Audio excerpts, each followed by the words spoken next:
Tembellik ilahədir. Tembel. Tembel Fatıma. Tembellik düşünürəm ki, ilahidir. Allah.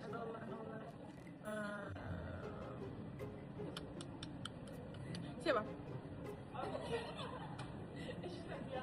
Olmamız birini seçer mi?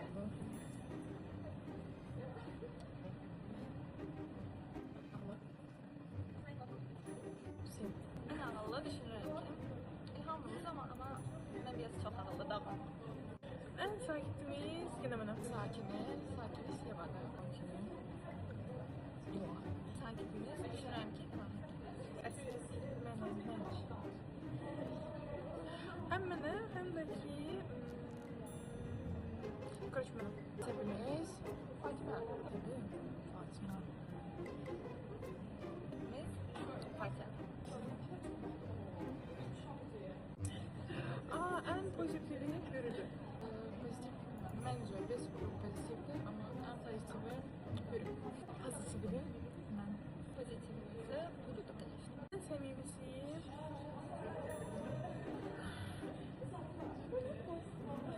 mən.